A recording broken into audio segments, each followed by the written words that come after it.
some people look for mistakes for the sake of correcting them and making the song perfect. But I find that sometimes the greatest ideas come from mistakes. Listen for stuff that pops out. Sometimes it's playing the perfect lick, and sometimes it's making a mistake and it sounds weird and you react to it, but it doesn't have to be wrong. Sometimes you can build something from that.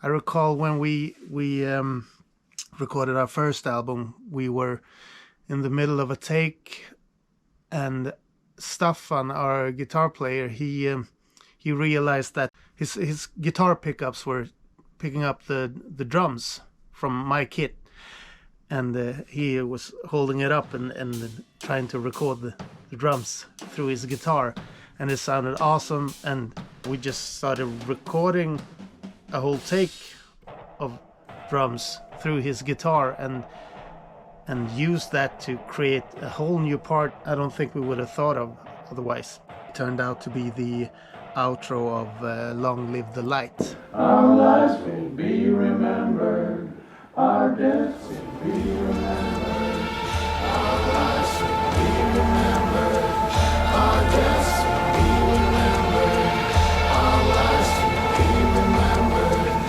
our deaths will be remembered. It's good to sometimes challenge yourself to reach outside of your comfort zone when it comes to writing.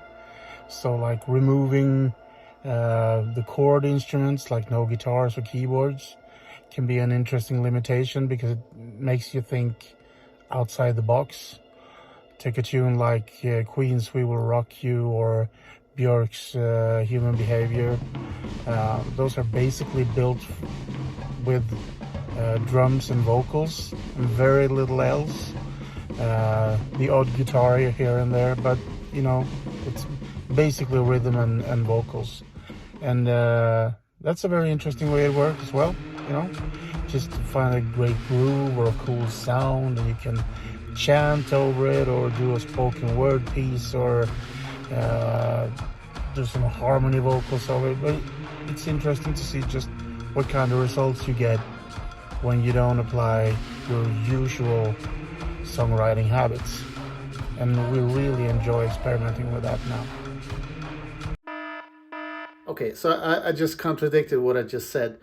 In this following clip, I recorded some rototones over the drums that we recorded, trying to find a way of adding a bass line without actually using a bass. But I made the mistake of tuning the rototones wrong, so it just wouldn't fit with the vocals.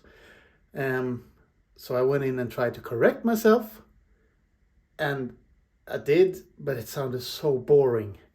So I thought I'll go back to the original recording and see if it works. But then by mistake I detuned the rototones one octave down, and all of a sudden it sounded like an 808 bass, and it was totally awesome, and I wanted to use it. So again, mistakes, nothing wrong with it.